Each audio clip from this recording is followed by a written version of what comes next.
ॐ नमो भगवते वासुदेवाय। ॐ नमो भगवते वासुदेवाय। ॐ नमो भगवते वासुदेवाय। नारायणं नमस्कृत्य नरं चैव नरोत्तमं देवीं सरस्वतीं व्यासं तो जयमुदीरये। नष्टप्रायेषु अभद्रेषु नित्यं भागवत सेवया भगवती उत्तमश्लोके भक्तिर्भवती नैष्ठिकी। श्रीमद् भागवतम स्कंद 1 अध्याय 7 श्लोक संख्या 7। यस्यां वै श्रूयमाणायां यस्यां वै श्रूयमाणायां यस्यां वै श्रूयमाणायां कृष्णे परमपुरुषे कृष्णे परमपुरुषे भक्तिः उत्पद्यते पुंसः भक्तिरुत्पद्यते पुंसः शोकमोहभयापहा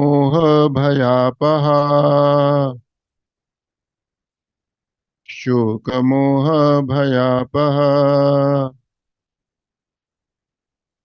यस्यां वै श्रूयमाणायां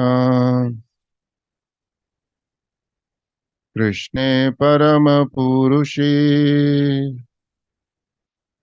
भक्तिरुत्पद्यते पुंसः शोकमोहभयापहा। यस्याम, यह वैदिक साहित्य, वै निश्चय ही, श्रूयमाणायाम मात्र श्रवण करने से, कृष्णे भगवान कृष्ण में, परम परम पुरुषे भगवान में, भक्ति ही भक्ति की भावनाएं उत्पद्यते अंकुरित होते हैं, पुंसः जीव का, शोक संताप, मोह मोह, भय डर, अपह भगाने वाला, नष्ट करने वाला। इस वैदिक साहित्य के श्रवण मात्र से पूर्ण पुरुषोत्तम भगवान श्री कृष्ण की प्रेमा भक्ति की भावना तुरंत अंकुरित होती है, जो शोक मोह तथा भय की अग्नि को तुरंत बुझा देती है। तात्पर्य, इस डिवाइन ग्रेस इसी भक्ति वेदांत स्वामी शिला प्रभुपाद की जय। इंद्रियां तो अनेक हैं, लेकिन इनमें से कान सर्वाधिक प्रभावशाली हैं। यह इंद्रिय प्रगाढ़ निद्रा के समय भी कार्य करती है। मनुष्य जागृत रहते हुए शत्रु से अपनी रक्षा कर सकता है, लेकिन निद्राधीन होने पर केवल कान ही रक्षा करते हैं। यहाँ पर जीवन की सर्वोच्च सिद्धि प्राप्त करने के संबंध में श्रवण का महत्व बताया गया है, जो है तीनों भौतिक तापों से मुक्ति। प्रत्येक व्यक्ति प्रत्येक क्षण शोक संतप रहता है। वह भ्रामक वस्तुओं की मृग मरीचा के पीछे दौड़ता रहता है और अपने काल्पनिक शत्रु से सदैव भयभीत रहता है। भौतिक रोग के ये मूलभूत लक्षण हैं। यहाँ पर यह स्पष्ट सुझाव है कि केवल श्रीमद् भागवत का संदेश सुनने से ही भगवान श्री कृष्ण के प्रति अनुरक्ति उत्पन्न हो जाती है, और ऐसा होते ही भव रोग के लक्षण दूर हो जाते हैं। शीला व्यासदेव ने परम पूर्ण भगवान को देखा था, और इस कथन से भगवान श्री कृष्ण के परम पूर्ण व्यक्तित्व की स्पष्ट पुष्टि होती है। भक्तिमय सेवा का अंतिम फल भगवान के प्रति सच्चा प्रेम उत्पन्न करना है।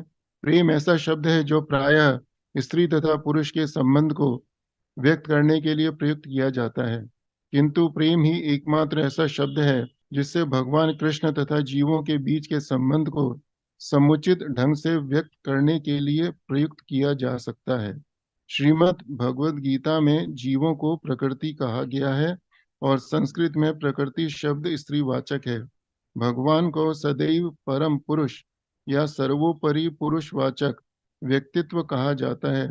अतएव भगवान तथा जीवों के बीच का प्रेम लगभग पुरुष तथा स्त्री के बीच के प्रेम जैसा है। अतएव ईश्वर प्रेम शब्द अत्यंत उपयुक्त है। श्रील प्रभुपाद की जय। अब इसका तात्पर्य और भी है आगे। कथा से पहले कुछ भक्त लोग श्लोक का उच्चारण करना चाहेंगे। यस्यां वै श्रूयमाणायां कृष्णे परम पुरुषे भक्तिरुत्पद्यते पुंसः शोकमोह भयापः। यस्यां वै श्रूयमाणायां कृष्णे परम पुरुषे भक्तिरुत्पद्यते पुंसः शोकमोह भयापः। एनी माता जी यस्यां वै श्रूयमाणायां उत्पद्यते पुंसः शोकमोह भयापः। हरे कृष्ण। श्रीमद् भागवतम के प्रथम स्कंद में पहले अध्याय के तीसरे श्लोक में सुखदेव गोस्वामी हमको इंस्ट्रक्शन देते हैं। श्रीमद् भागवतम की पहली इंस्ट्रक्शन कि हमें क्या करना चाहिए।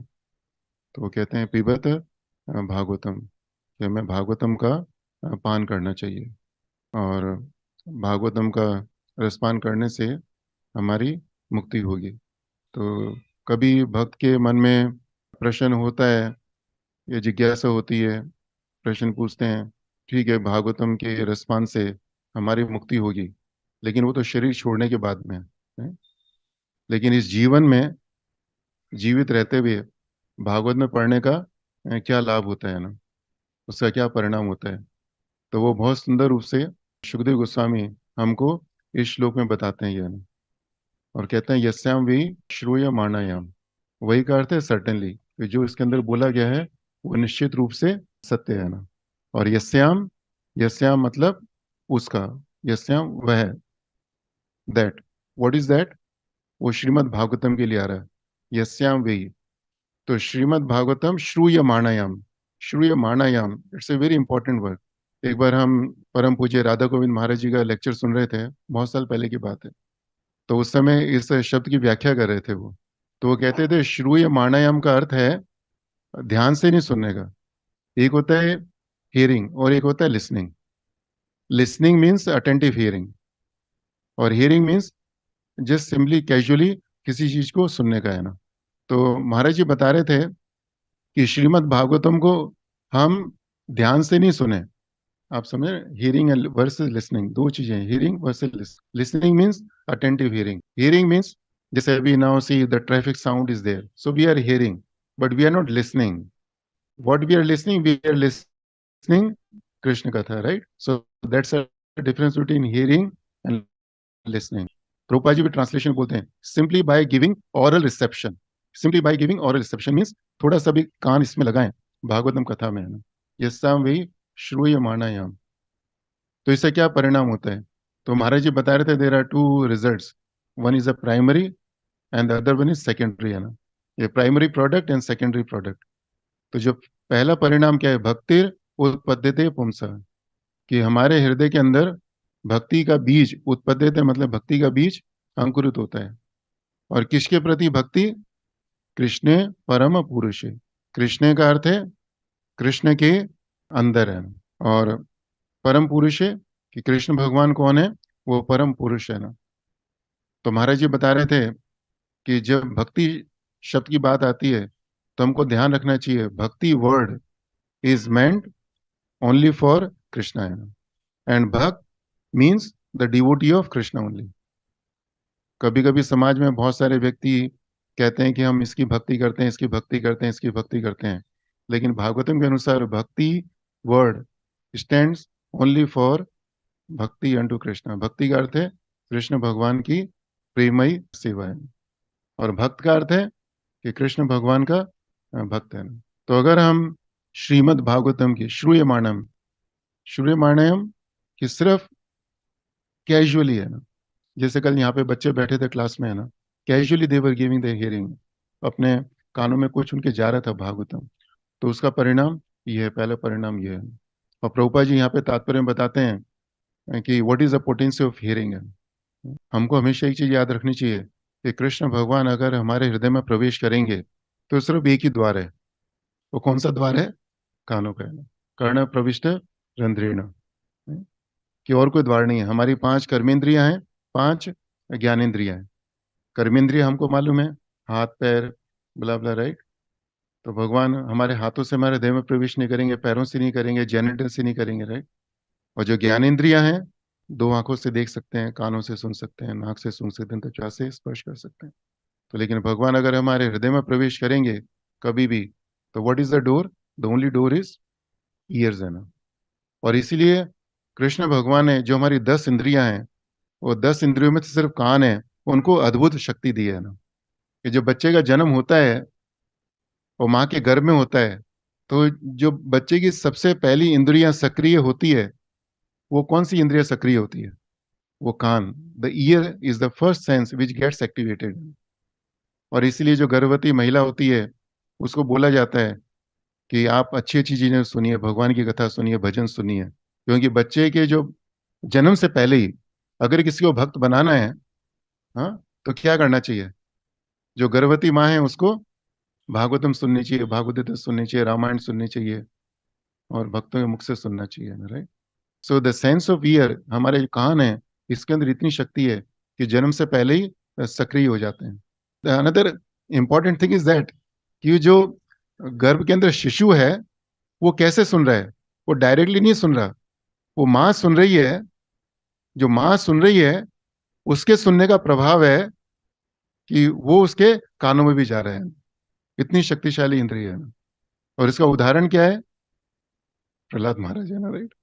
प्रहलाद महाराज से जब उनके स्कूल के सहपाठियों ने पूछा, मित्रों ने पूछा कि भाई यहाँ पर स्कूल में आके तो किसी ने भक्ति के बारे में नहीं बताया, तुम ये षंड अमर के टीचर्स ने भी कभी भक्ति के बारे में नहीं बताया, तो तुमको ये सब भक्ति के बारे में कैसे मालूम पड़ा? तो फिर वो बताते हैं कि ऐसे ऐसे जब माँ गर्भवती थी तो नारद मुनि के मुख से उन्होंने सुना, तो वो मेरे को वहां से मेरे को भक्ति मिली, है ना। तो कान हमारी एक ऐसी इंद्रिय है कि जन्म से पहले ही भक्ति को स्वीकार करने के लिए, हाँ, तैयार रहती है ना। It's ready to accept Krishna, है ना। Let Krishna enter into our heart. और एक कान ही है हमारी एक ऐसी इंद्रिय है, जब हम शरीर छोड़ते हैं उस समय तक वो सक्रिय रहती है। देर आर सम एक्सेप्शंस, कि कुछ एक्सेप्शन हो सकती है, लेकिन जनरली क्या होता है कि कोई भी आदमी शरीर छोड़ने वाला होता है तो कहते हैं कि भाई अभी तो इसका शरीर छूटने वाला है, इसके कान में जाकर राम राम बोलो, हरे कृष्णा बोलो। आपने तो देखा होगा ना, ऐसे प्रथा है, राइट। क्यों? क्योंकि कान ही हमारी एक इंद्रिय है, शरीर छोड़ते समय भी लास्ट तक है ना, वो सक्रिय रहती है ना। तो इसीलिए इट्स वेरी इंपॉर्टेंट कि हम कान को, अपनी इंद्रियों को ज्यादा से ज्यादा भगवान के नाम श्रवण में, कथा श्रवण में लगाए ना। और कान ही एक ऐसी इंद्रिय है जिसको हम दूसरी इंद्रियों से, क्या होता है प्रभु, अगर हम हाथ से अगर एक काम कर रहे हैं, राइट, तो दूसरा कुछ काम नहीं कर सकते हैं ना। हाथ से जब काम करते समय पैर नहीं चला सकते अपने, it's very hard, right, to do both the things together. लेकिन कान की ऐसी इंद्रिय है कि हमारे शरीर की बाकी इंद्रियों से काम हो रहे हैं, लेकिन उसके साथ साथ कान हमारे फ्री रहते हैं ना। हम हाथ से कुछ काम कर रहे हैं, द ईयर्स आर फ्री। पैरों से कुछ काम कर रहे हैं, ईयर्स आर फ्री। खाना कुछ खा रहे हैं, ईयर्स आर फ्री, राइट। नाक से कुछ सूंघ रहे हैं, ईयर्स आर फ्री, राइट। तो ये जो 2 कान है हमारी, इतनी अद्भुत इंद्रिय दी है कृष्ण भगवान ने हमको, है कि हम बाकी इंद्रियों से कुछ भी करें, this ears are always free to hear, no, and it's up to us कि हम हमारे कानों में क्या डालना चाहते हैं ना, राइट। जो इधर से डालेंगे वही सब इधर बाहर आएगा, है ना। Garbage in garbage out. वो जो आईटी के स्टूडेंट्स हैं उनको सुना होगा ना, GIGO. Garbage in garbage out, जो इधर से जाएगा वही हमारे मुख से बाहर आएगा। और प्रभुपाद जी तात्पर्य में बताते हैं कि कान तो इतनी शक्तिशाली इंद्रिय है कि रात को सोते समय हम बिल्कुल मृत अवस्था में होते हैं। सब कुछ अक्रिय होता है, everything is inactive except the ears, है ना। घर में अगर चोर घुस जाए तो हम उसको कैसे पकड़ते हैं, कि अगर चोर कुछ साउंड करेगा तो साउंड किधर जाएगी, ईयर्स में जाएगी। And then we wake up and we catch the thief. And morning में सुबह हम लोग उठते हैं, how do we get up in the morning, we are dead almost, है ना। हमारे शास्त्र के अनुसार once we are in sleep we are as good as we are dead body, है ना। इसीलिए प्रथा है कि हमको उठते ही स्नान करना चाहिए ना, to purify, because we are almost dead, है ना, right? इसलिए जब भी हम सो के उठते हैं तो शास्त्र के अनुसार हमको स्नान करना चाहिए, because we have been dead. तो हम सुबह सो के जब we are almost in a dead position, how do we wake up, sound, है ना, राइट। कि हमें साउंड हमारे कानों में जाती है, वी वेक अप, है ना। सो इंद्रिय, हमारे कान ये इतनी शक्तिशाली इंद्रिया है ना। तो उस कानों से if is simply by giving aural reception, सिर्फ हम कैजुअली भागवतम को सुने तो उसका परिणाम बताया गया है कि what is the primary benefit, भक्तिर उत्पद्यते पुंसा, कि हमारे हृदय के अंदर भक्ति का बीज अंकुरित होता है ना। ये तो प्राइमरी बेनिफिट है ना, प्राइमरी प्रोडक्ट है। लेकिन what is the secondary benefit, वो क्या है, शोक मोह भयापा है। कि जैसे दही को भिगोते हैं हम लोग, when we churn the curd, तो उससे क्या होता है, मक्खन निकलता है। लेकिन साथ साथ क्या होता है, वो छाछ भी निकलती है। दोनों चीज बहुत इंपॉर्टेंट है, मक्खन भी जरूरी है, छाछ भी इंपॉर्टेंट है। ऐसा कहा जाता है ना कि हमारे इन कहते हैं कि जो सुबह उठ के पानी पीता है और दोपहर को छाछ पीता है और रात को दूध पीता है, उसको डॉक्टर के पास जाने की जरूरत नहीं पड़ती है ना। तो हम कहते हैं कि ये सेकेंडरी प्रोडक्ट है, छाछ, butter milk secondary product, but it still very good for the health, है ना। तो यहाँ पे शोक मोह भयापा, कि अगर हम भागवतम को सिर्फ कैजुअली भी सुने तो क्या होता है कि वी गेट फ्री फ्रॉम शोक मोह भया। और इसका अर्थ क्या है, शोक मोह भया, कि हम सब लोग काल के अधीन हैं। काल के अधीन होने का अर्थ क्या है, कि संसार के अंदर हम सभी का एक भूतकाल है, एक वर्तमान काल है, एक भविष्य काल है, राइट।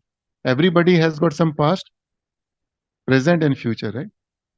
ये जो काल है, इसके तीन फीचर्स होते हैं इस संसार के अंदर, कि पास्ट होता है, प्रेजेंट होता है, फ्यूचर होता है। भगवान के धाम में पास्ट प्रेजेंट फ्यूचर कुछ नहीं है वहां पर, है ना। ये सिर्फ भौतिक जगत में पास्ट प्रेजेंट फ्यूचर, है ना। भगवान के धाम में काल भी एब्सोल्यूट है, लेकिन भौतिक जगत में काल इज नॉट एब्सोल्यूट, है ना। इसका पास्ट अलग है, प्रेजेंट अलग है, फ्यूचर अलग है, जैसे हमारे जीवन के अंदर है। और जब यहाँ पे सुखदेव गोस्वामी कहते हैं शोक मोह भया, तो what does it mean, the shoka relates to, शोका किससे संबंधित है प्रभु, शोक का अर्थ क्या है, लेमेंटेशन है। हम किस चीज लेमेंट करते हैं, जो चीज भूतकाल में हम खो चुके हैं ना। जैसे कोई धन था, हमने भूतकाल में खो दिया, I lost some money, so what will I do, I have the lamentation, right. So shoka is attach to past, है ना। शोका किससे रिलेटेड है, भूतकाल से। एंड मोह, अटैचमेंट, हमें मोह किस चीज से होता है, जो चीज अभी हमारे पास है ना। जो धन मेरे पास अभी मेरी जेब में है, I am attach to it, मेरा उससे मोह है, उसके लिए शोक नहीं है मेरे मन में, राइट है ना। और भय, भय किससे रिलेटेड है, भय इज फ्यूचर, है ना। कि जो धन मेरे पास में है तो मेरे पास उससे मोह है, लेकिन अगर मैं बाहर जाऊंगा तो मेरे मन में भय होगा कि कोई ये धन धन मेरे जेब से गिर नहीं जाए, कोई जेब को चुरा नहीं ले, right? तो ये तो बहुत छोटा सा उदाहरण है। लेकिन अब देखते हैं हमारे जीवन के अंदर भूतकाल में बहुत सारी घटनाएं हुई है, we have experience so many incidents in the past and we lament for that. हम लोग उसके लिए क्या करते हैं, वी लेमेंट, शो करते हैं। और अभी हमारे पास पर जितनी चीजें हैं, what is happening, we are too much attach to that, है ना। और भविष्य से तो सभी को डर लगता है ना। और डर क्यों लगता है, कि future is uncertain. Why we are scared to the fear, और सॉरी फ्यूचर, हमको फ्यूचर से क्यों डर लगता है? Because the things are uncertain. तो ये जो तीनों चीजें हैं, शोक मोह भय, तो इससे क्या होता है? हमको दुख होता है, इजंट इट? द शोक मोह भय doesn't give us the happiness. अगर हमको किसी शोक कर रहे हैं तो मतलब दुखी है हम लोग। अटैचमेंट है तो दुखी है ना। और दुखी क्यों होते हैं अटैचमेंट से? क्योंकि हम उसे छोड़ना नहीं चाहते हैं ना, पकड़ के रखे रहना चाहते हैं ना। एक बार जनक महाराज की सभा में अष्टवक्र मुनि गए ना। वो महाराज जी से बोलते हैं कि महाराज जी, ये माया ने मेरे को जकड़ रखा है, इसको कैसे छोड़ूं मैं? तो अष्टवक्र मुनि कहते हैं, महाराज तुम इधर सिंहासन में बैठे हो, और सिंहासन में बैठकर तुम ज्ञान प्राप्त करना चाहते हो। कहते हैं ज्ञान की गंगा ऊपर से नीचे बहती है ना, तो ज्ञान लेना है तो पहले ऊपर से नीचे आओ, है ना। तो जनक महाराज ऊपर से नीचे आए, नीचे बैठे। अष्टवक्र मुनि सिंहासन पे चढ़े, है ना। सिंहासन पे बैठे बैठते ही उठ गए, है ना। उठ के बहुत तेजी से भागने लगे, है ना। और भागते भागते महल के बाहर गए, और एक पेड़ को पकड़ लिया उन्होंने। और पेड़ को पकड़ के बोलते हैं कि मुझे छोड़ दो, मुझे छोड़ दो, मुझे छोड़ दो, है ना। तो जनक महाराज कहते हैं, महाराज आप क्या कर रहे हो? मैंने तो प्रश्न पूछा था आपसे कि माया ने मेरे को पकड़ रखा है, मैं माया को कैसे छोड़ूं?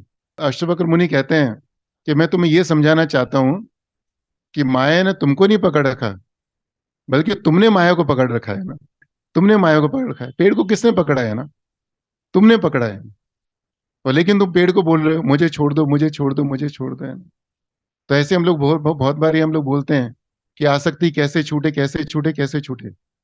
कैसे छूटेगी? किसी ने पकड़ नहीं रखा हमको, हमने पकड़ रखा है आसक्ति को। And the reason is that, उसका कारण क्या है? हम सब लोग मानते हैं कि हमको इसी संसार में रहने का है ना। हम लोग कभी सोचते ही नहीं है कि हमको संसार छोड़ के जाने का है ना। अगर हमारे मन में एक बार भी विचार आ जाए कि संसार छोड़ के जाने का है, तो आसक्ति छूट गई है ना। हम लोग जो, हम सबका अनुभव है, हम ट्रेन में सफर करते हैं, राइट? सभी का अनुभव है, प्लेन में सफर करने का अनुभव है। तो मानिए कि हम लोग ट्रेन के अंदर प्रवेश किए, ट्रेन में चढ़ गए हम लोग, फर्स्ट क्लास एसी में बैठे हैं। तो उसका क्वेश्चन बहुत अच्छा होता है उसका, राइट? उसका पंखा भी बहुत अच्छा होता है, बेडशीट भी अच्छी होती है। लेकिन कभी हमको उससे अटैचमेंट होता है? प्लेन में हम लोग चढ़ते हैं, हाँ, उसमें बैठते हैं हम लोग, बहुत अच्छी सीट होती है, कभी अटैचमेंट होता है हमको उससे? मानिए कि हम लोग 5 स्टार होटल में गए, वहां पे कितने वैभव होते हैं, कभी अटैचमेंट होता है? कभी कभी किसी भक्त के घर में जाते हैं कथा करने के लिए, हाँ, बिल्कुल घर, क्या महल के जैसा घर होता है, कभी अटैचमेंट होता है उससे हमको? होता है? नहीं होता है। नहीं होता है ना। क्यों? क्योंकि हमें मालूम है हमें छोड़ के जाना है, हमें छोड़ के जाना है, राइट? हमारे महाराज जी, परम पूज्य महाविष्णु गोसाई महाराज, बहुत बारी कथा में श्लोक के साथ साथ एक चीज का उच्चारण करने के लिए बोलते थे। और वो क्या शब्द है? 3 शब्द है ना। मुझे जाना है, मुझे जाना है, मुझे जाना है, मुझे जाना है। महाराज कहते थे कि अगर तुम 3 शब्दों को याद रखोगे तो तुम्हारा जीवन सुखी हो जाएगा। हम ट्रेन में बैठते हैं, बहुत सारी अच्छी चीजें, वी आर नॉट अटैच्ड है, और बहुत सारी बुरी चीजें भी होती हैं। ट्रेन में बहुत सारी ऐसी चीजें होती हैं जो हमको अच्छी नहीं लगती है ना। हमारे बराबर में कोई आके व्यक्ति बैठ गया, वो स्मोकिंग कर रहा है ना, हमको अच्छा नहीं लगता। लेकिन क्या करेंगे, वो उसको बोला नहीं मानता है, तो हम क्या सोचते हैं कि अगले स्टेशन पे तो उतरना ही है हमको, है ना। कोई व्यक्ति शोर कर रहा है, किसी का स्वभाव अच्छा नहीं है, कोई तेज बोल रहा है, तो हम क्या करते हैं, उसको उसको टॉलरेट करते हैं, उसको सहन करते हैं ना। तो जब कृष्ण भगवान भगवद गीता के अंदर बोलते हैं, दूसरे अध्याय के चौथे श्लोक में, 14वें श्लोक में, ताम स्थिति शख्सो भारता, कि टॉलरेट टॉलरेट टॉलरेट। तो हम चीजों को टॉलरेट कब कर पाएंगे? When can we tolerate the things? When can we tolerate the person? भाई समय स्थान परिस्थिति, संसार में 3 चीजें हैं जिसको सहन करने का है हम। संसार में क्या चीज है हमको सहन करने का है? समय है, स्थान है, परिस्थिति है, उसको सहन करने का है। तो उसको कब सहन कर पाएंगे? जब हमारे मन में भाव आएगा कि ये चीजें टेम्परेरी हैं, दीज थिंग्स आर टेम्परेरी है। और महाराज जी हमको हमेशा बोलते थे कि हमको हमेशा ध्यान रखना चाहिए कि संसार के अंदर जो भी स्थिति है, हाँ, जो भी परिस्थिति है, नथिंग इज परमानेंट है, हर एक चीज टेम्परेरी है। तो या तो ये स्थिति हमको छोड़ देगी, या हम उस स्थिति को छोड़ देंगे ना। अगर सपोज हम लोग बीमार हैं, कभी कभी व्यक्ति बीमारी से परेशान होते हैं कि हमको बीमारी लगी, बहुत परेशान है, तो महाराज जी कहते थे no need to worry, why are you worried about the disease. Maharaj कहते थे कि कुछ समय बाद या तो बीमारी तुमको छोड़ देगी, और या तुम बीमारी को छोड़ दोगे, होगा कि नहीं। Why are you too much worried, है ना। और फिर कहते हैं, महाराज जी कहते थे कि अगर सपोज कोई व्यक्ति आपके घर में आ जाए, वो गेस्ट है, और उसकी बहुत ज्यादा खातिरदारी करो, उसके बारे में बहुत ज्यादा सोचो, उसका ध्यान रखो, तो क्या मन करेगा गेस्ट का, वो छोड़ के नहीं जाना चाहेगा वो। ठीक है ना प्रभु। जैसे हमारे शत्रुघ्न प्रभु ध्यान रख रहे हैं, तो प्रभु अब हमारा ध्यान मत रखिए, है ना। क्योंकि ध्यान रखोगे गेस्ट का, तो क्या होगा, वो छोड़ के नहीं जाना चाहेगा, है कि नहीं। तो इसी तरह से बीमारी है, अगर हम बीमारी के बारे में ज्यादा सोचेंगे, तो बीमारी क्या करेगी, वो छोड़ के नहीं जाना चाहिए हमको। तो अगर हमारे शरीर में कोई बीमारी है, तो what we should do, we should neglect it, है ना, इजंट इट। हमको उसको नेग्लेक्ट करने का है ना, उसके बारे में ज्यादा सोचने का नहीं है। तो जो बीमारी देखेगी कि मुझे तो नेग्लेक्ट किया जा रहा है, मेरे को कुछ मेरे बारे में सोचता ही नहीं है, तो उसका क्या होगा, बीमारी रहेगी, बट उसका प्रभाव हमारे ऊपर या तो कम होएगा या बिल्कुल नहीं होएगा ना। This is called positive thinking, है ना, राइट। हम लोग ये मोटिवेशन कोर्सेज में जाने के लिए कितना सारा पैसा लगाते हैं, कितना पैसा देते हैं, it's all given in Bhagavad Gita, Bhagavatam. But problem, we don't study, ना वी डोंट स्टडी सीरियसली। तो ठीक है, शोक मोह भया भक्तिर उत्पद्य दे पुंसा, शोक मोह भया भया। जैसे भक्ति का बीज अंकुरित होता है, तो भक्ति का बीज अंकुरित होता है, तो अंकुरित, अगर जमीन के अंदर आप कोई बीज डाले हैं, वो अंकुरित होएगा, तो क्या होगा, उस अंकुरित होने के लिए जगह चाहिए, राइट। तो जिस जगह पे मिट्टी है, उस जगह से मिट्टी हट जाएगी, वहां पर क्या आएगा, एक पौधा आ जाएगा, बीज आ जाएगा, राइट हो ना। तो इसी तरह से हमारे हृदय के अंदर अभी क्या है, बहुत सारी अभद्र चीजें हैं, और शोक मोह भय भी हमारे हृदय के अंदर भरा हुआ है अभी। तो लेकिन जैसे ही भक्ति का बीज इसके अंदर अंकुरित होता है, तो उस स्थान से क्या होता है कि शोक मोह भय दूर हो जाता है, और हम जितना ज्यादा अंदर पानी देंगे, और भक्ति का बीज बड़ा होएगा, बड़ा होगा, बड़ा होगा, तो क्या होगा, उतना ज्यादा हमारे हृदय से शोक मोह भय कम होता जाएगा, कम होता जाएगा, कम होता जाएगा। तो इस तरह से बहुत सुंदर श्लोक है ये, है ना, कि अगर हम सिर्फ simply by giving the oral reception, अगर कैजुअली भागवतम को पढ़े हम लोग, तो भी उसका परिणाम क्या होता है, ठीक है। भक्ति का बीज अंकुरित होता है, और अंकुरित होने का प्रभाव क्या है, ये शोक मोह भय हमारे हृदय से दूर हो जाते हैं। जैसे अभी हम सब लोग कथा के अंदर बैठे हुए हैं, किसी के मन में शोक है अभी, शोक है अभी, मोह है, अटैचमेंट है, नहीं, भय है, हाँ बोलिए, है, शोक मोह भय है नहीं, और होएगा तो थोड़ा बहुत होएगा, कम है, राइट। क्यों, क्योंकि अभी हम सब लोग भागवतम श्रवण कर रहे हैं। तो ये तो हो गया, this is about casual hearing, कि अगर हम लोग कैजुअली भागवतम को सुने, तो उसका परिणाम क्या होता है। और अगर हम सीरियसली भागवतम को सुने, तो उसका परिणाम क्या होता है, वो कहां पर दिया गया है, शरणवतः श्रद्धया नित्यम गृणतश्च स्वचेष्टितम कालेन नाति दीर्घेण भगवान विशते हृदय। तो वहां पे सुखदेव गोस्वामी क्या बोलते हैं कि शरणवतः, कि भागवतम का श्रवण करना है, लेकिन कैसे करना है, श्रद्धया। श्रद्धा का अर्थ क्या होता है कि with devotion. Technical meaning of श्रद्धया इज व्हाट, विद डिवोशन। जैसे तितिक्षया करुणया, तितिक्षया मतलब विद टॉलरेंस, करुणया मीन्स विद मर्सी, राइट। ऐसे श्रद्धया मीन्स विद फेथ। लेकिन प्रभुपाद जी ने ट्रांसलेशन में क्या लिखा है उधर, what Prabhupada, how Prabhupada translates him, very beautiful. Prabhupada says in eagerness. Prabhupada has given the translation of each and every Sanskrit word very carefully, है ना, बहुत सोच समझ के उन्होंने लिखा है ना। यहाँ पे प्रभुपाद जी ये नहीं बोल रहे कि विद फेथ, है ना। Prabhupada ji there explaining what is the meaning of faith. Bhagavatam में फेथ होने का मतलब क्या है, कि भागवतम अमृत है, अमृत के समान नहीं है। कल शाम को कथा में ऑनलाइन क्लास में एक माता जी बोली थी भागवतम अमृत के समान है। मैंने कहा नहीं, अमृत के समान नहीं है, ये अमृत ही है ना, अमृत के समान ही ये अमृत ही है ये। दैट्स अ फेथ कि दिस इज नेक्टर इटसेल्फ है। और अगर ये अमृत के समान है तो then we should be eager to receive it. हमारे अंदर ईगर को, what do we call eager in Hindi? Eager को हिंदी में क्या बोलते हैं? आतुरता है ना, यस। आतुरता होनी चाहिए ना, आतुरता होनी चाहिए इसको लेने की। जैसे एक बच्चा यहाँ पर, अगर अभी परसों क्लास के अंदर बहुत सारे बच्चे थे, वो आतुर, बच्चे किस चीज के लिए आतुर होते हैं? वो खेलने के लिए आतुर होते हैं, खिलौना प्राप्त करने के लिए आतुर होते हैं। एक धनी व्यक्ति किसके लिए आतुर होता है? धन के लिए आतुर होता है, जहां जाएगा उसको धन के लिए आतुर होता है। कामू व्यक्ति काम के लिए आतुर होता है, शराबी व्यक्ति शराब के लिए आतुर होता है ना।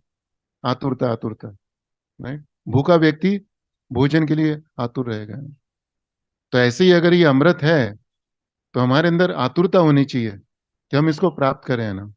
और श्रीमद् भागवत के अंदर उदाहरण है आतुरता का। उदाहरण कहाँ पर है वो? समुद्र मंथन के समय। समुद्र मंथन की लीला हुई तो उस समय क्या हुआ कि भगवान अमृत पात्र लेकर प्रकट हुए, है ना। तो फिर क्या हुआ उस समय? असुर थे और देवता थे ना। उनकी आतुरता देखिए, है ना, दोनों ही पक्ष है ना, वो भागे कहाँ? अमृत को लेने के लिए। क्यों? क्योंकि उनको मालूम था कि इस पात्र के अंदर पूर्ण अमृत है, इसको लेंगे तो हमारी मुक्ति हो जाएगी, हमारा पुनर्जन्म नहीं होगा। So that is the example of eagerness in the Bhagavatam. So that kind of eagerness we should have when it comes to Bhagavatam. कि जहां पर भी भागवतम कथा होनी हो, हमको we should eager to hear it, है ना। लेकिन हम लोग क्या होते हैं, हम लोग भागवतम कथा से ज्यादा हम ये देखते हैं कि कथा कौन कर रहा है वो।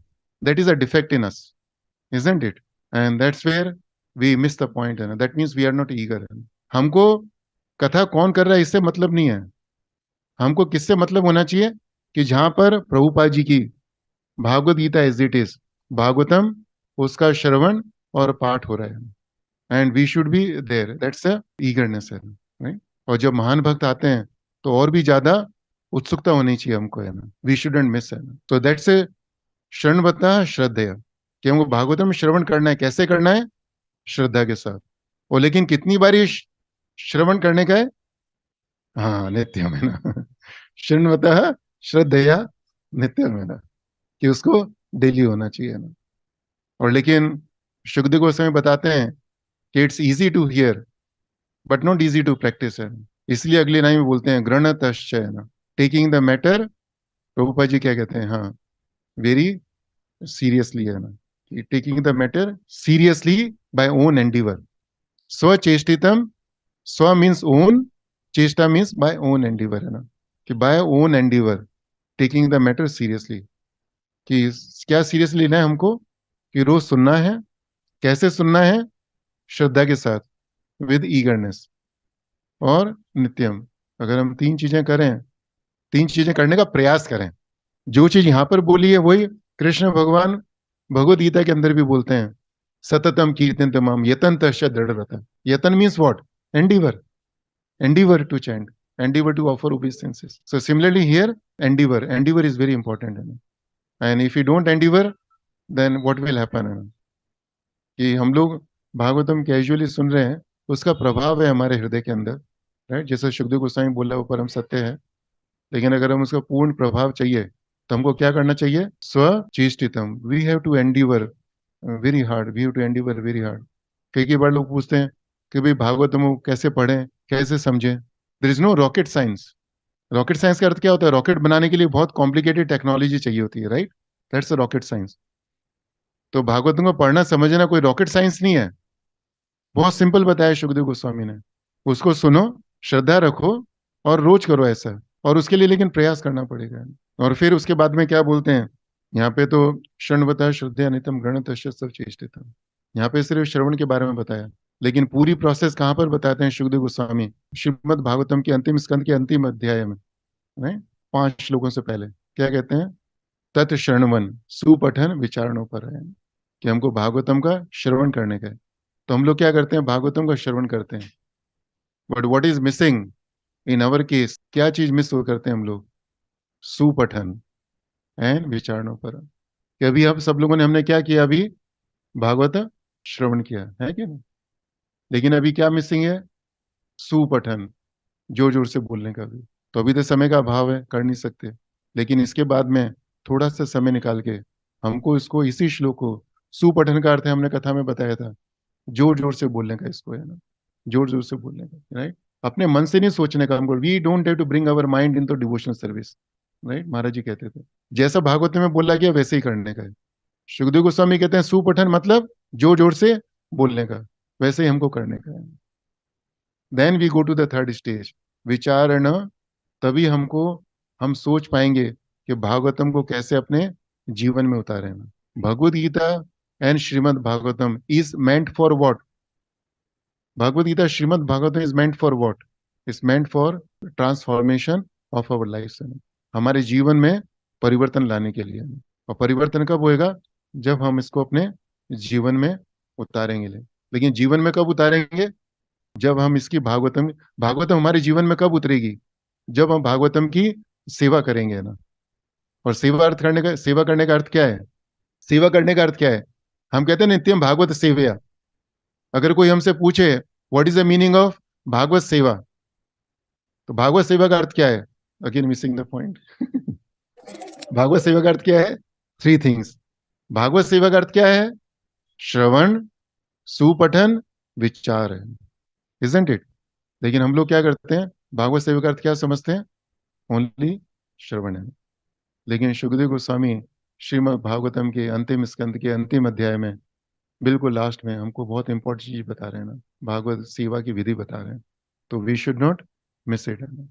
और जो लास्ट पॉइंट है हमारा, विचार, कि how can we contemplate, Bhagavatam के विचार कब करेंगे, कब कैसे कर सकते हैं, कैसे विचार कर सकते हैं? व्हेन वी रिमेंबर इट, है ना, व्हेन वी रिमेंबर इट, कि जो कथा में बोला गया है उसको हम याद रखें। And how do we remember? कथा में जो बोला गया है उसको हम याद कैसे रख सकते हैं? कथा में जो बोला गया है, अभी जो कथा करी, उसको कैसे याद रख सकते हैं हम लोग? नहीं, प्रभुपा जी क्या बोलते थे? Remember means, yes, right, remember means right. Where is writing proof? No Prabhu, you just what Prabhupada said, follow it, है ना। Writing means you should have the notebook and the pen, है ना। The technology is good, right, but not always, है ना। Technology will distract you. Technology will distract you with so many other things, है ना। जैसे you pick up the mobile, what do you think? You think of the WhatsApp, think of the emails. But when you pick up the notebook, notebook को लेंगे तो you don't think of the WhatsApp, don't think of any other thing. ऐसा होता है कि नहीं? After some time, this notebook becomes as good as Bhagavatam, है ना, right or not? जो ट्रांसक्रिप्ट थी, चैतन्य महाप्रभु की ट्रांसक्रिप्ट थी, प्रभुपाद की जो बुक्स थी जो उन्होंने हाथ से लिखी, those are worshipable, right. So we should follow the process as it is, but what we do, we bring our mind in the picture, then we use our own reasoning, right, कि we are using everything for Krishna service. But think what stops you to bring the notebook in the class, right? It's more faster. It's faster to write than to type, right? And it's easy to refer also. I can refer my whole notebook in 10 minutes, 10, 15 minutes, but you can't refer your notes in, right or not, Prabhu? So जो हमारी process है, we should follow the process. And if you don't follow the process, we will not get the results what is given in the Bhagavatam. Bhagavatam कह रही है भगवान विशते हृदय, कि भगवान हमारे हृदय के अंदर बैठ जाएंगे। लेकिन हमारे हृदय के अंदर भगवान बैठे हुए हैं? नहीं, है परमात्मा के रूप में। लेकिन जिस तरह से भागवतम बोलती है भगवान हृदय के अंदर आके बैठेंगे, हाँ, और प्रकट होंगे, वो उस तरह से तो नहीं है ना। क्यों? Because we do not follow the process. With the advancement of technology and age, we should not forget certain things, है ना। Everything has got its own merit, है ना।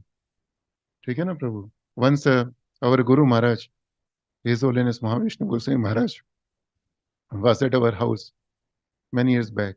So I was doing the seva in the room, है ना, and I saw, मैं देख रहा था भक्त लोग महाराज के रूम में जा रहे थे, बाहर आ रहे थे। फिर बाद में मालूम पड़ा कि महाराज के लिए वो घड़ी लेके आ रहे थे दिखाने को, महाराज को पसंद नहीं आती थी, वापस लेके जाते थे, घड़ी लेके आते थे, वापस लेके जाते थे। तो फिर मेरे मन में विचार आया, मैंने सोचा कि भाई महाराज जी तो सन्यासी हैं, उनको घड़ी से क्या आसक्ति है? वो तो कपड़े भी उनके फटे होते हैं, बहुत बारी नहीं फटे हुए होते हैं, आयरन भी नहीं किए होते। और घड़ी के लिए क्यों ये भक्त लोग आगे पीछे कर रहे हैं ना?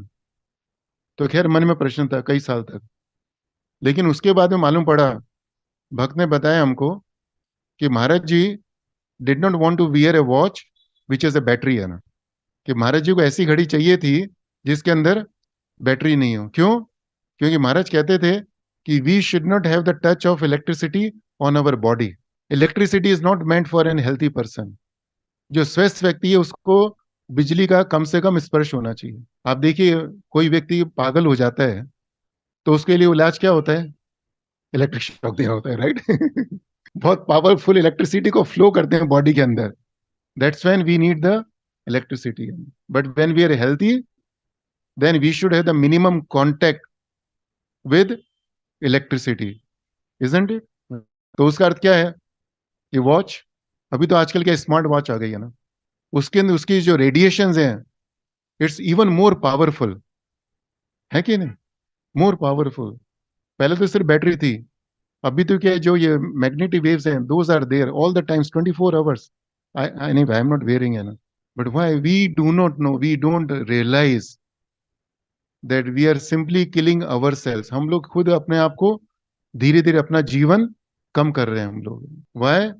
Because Maharaj says we don't put Bhagavatam into practice. Anyway प्रभु जी, माता जी, तो कहने के लिए तो बहुत कुछ है, लेकिन हमको बस ये चीज याद रखनी चाहिए कि भागवतम को अपने जीवन में उतारने की विधि है। और क्या विधि है? प्रोसेस, श्रवण, सुपठन, विचार। And the most important thing is विचार। विचार कब कर पाएंगे?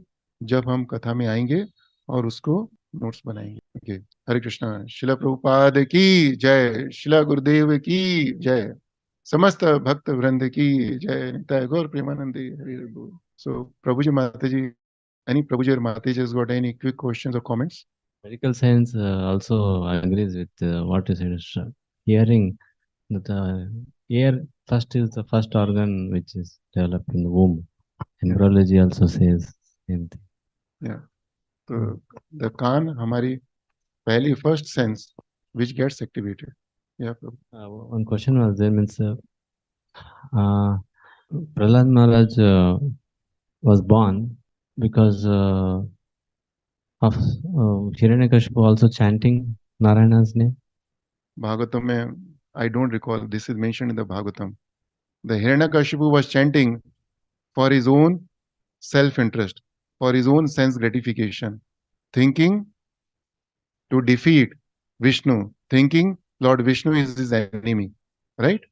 So with that kind of hearing, Prahlad Maharaj won't become a devotee, right? So Prahlad Maharaj became a devotee because of hearing from the mouth of a pure devotee, Narad Muni, not by hearing from his father Hiranyakashipu. Although that hearing is beneficial, whatever we hear is beneficial, but becoming a Mahajana cannot happen by hearing from a demon. Yes. And I'm saying that soul, Prahlad, came into the womb of Kayadu because of chanting Narayana's name. Yeah, that's the point you're making. Yes. प्रभु जी, आप बोल रहे थे, मैं English में बोलूंगा. So you are mentioning about casual hearing. The benefit of even casual hearing is there are two benefits. One is primary and secondary. First is the sprouting of bhakti in the heart, and the second is shoka, moha, and bhaya. They all disappear from the heart even by casual hearing. Even by casual So, hearing. and then second point you mentioned is even if you do with much more faith, eagerness, and if you do regularly and with endeavor. Yeah. So shraddhaya nityam and swacheshtit.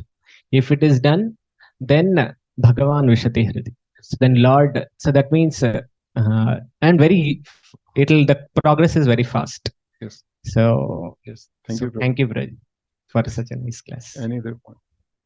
See, what we are doing now, this is vichar. So good, Prabhu. Prabhuji, you are telling that defect in our hearing. Sometimes we choose like Bhagavatam when it is recited. So means devotee should be eager to hear Bhagavatam from any speaker, giving respect to the Bhagavatam. So irrespective of the speaker also. means if they are coming in Sampradaya.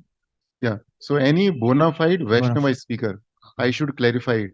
Yes, When I yes. said any speaker doesn't mean even Mayavadi and other speakers, right?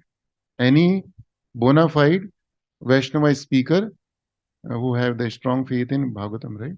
Yes. And everybody who is sitting here, you know, they are the devotees, and right? Yeah. They said that you have to drink the Bhagavatam Yes. and we will become Amar, afterlife effect. But people ask, in this life, what I'll get? Yes, right. So people are, people many times, they ask these type of questions. कि आपने बताया भागवतम को सुनने से हमारी मुक्ति होगी. भाई मुक्ति को छोड़ो, अभी तो मैं बहुत ज्यादा दुखी हूं, अभी मैं ना, I am suffering so much, tell me what to do now, right? I am not a devotee, बहुत ज्यादा दुखी हूं, क्या करूं मैं अभी? तो उसके लिए भी सुखदेव गोस्वामी बोला है हमको, है ना, ठीक है ना. इसलिए भागवतम को कल्पतरु बोलते हैं हम लोग. कल्पतरु means what? Desirety, whatever you need, it's there. So Prabhupada mentioned in the purport of this, this 1.1.3, that why it is Kalpatru. Any subject you want to know, उसके बारे में कहीं ना कहीं भागवतम में कुछ मिलेगा, है ना. So yes, so thank you Prabhu, very good realization. Yes, even now we are liberated. अभी, yeah. So even now, as long as we are in the Bhagavatam class, we are liberated. But once you wake up, then again सब चीजें पकड़ लेंगे हम लोग. पकड़ के बोलेंगे छोड़ दो मुझे. Right? Have you any personal experience of realizations of effects of hearing Bhagavatam? Have you seen some devotees in their lives, some transformations? Or we definitely have. We have definitely seen many people's lives change in front of us. Especially our life before our past life, how we were, what were our intentions. Some extent we can experience, and our other devotees also we can experience. But something which is inspirational, if you can share with your observation in. So off the cuff, I cannot recall any incidents, but we have seen the devotees who come and they are totally new, and they do not know anything about Krishna consciousness is gone. We invite them for the program, and the program, we have the discussion on the Bhagavatam, right? So they get attracted to the Bhagavatam, right? Because Bhagavatam is more practical than any other scriptures. Because what Bhagavatam tells us, that how to become a better person, right? Many times we say the Bhagavatam tells us how to become a devotee. Yes, that is true. But unless you become a better person in day-to-day life, you are not a devotee. When we speak about Bhagavatam, we have to relate Bhagavatam with our day-to-day life. Then people can connect themselves with the Bhagavatam. But if we simply speak a very high philosophy, then people may not understand, they may get put off. So we've seen many devotees who come for the Bhagavatam class, and then they hear, right? They start coming regularly, and then immediately they will have, they would like to buy Bhagavatam at least to first canto, or they will go to any other book. So there are so many examples when the devotees they share with us.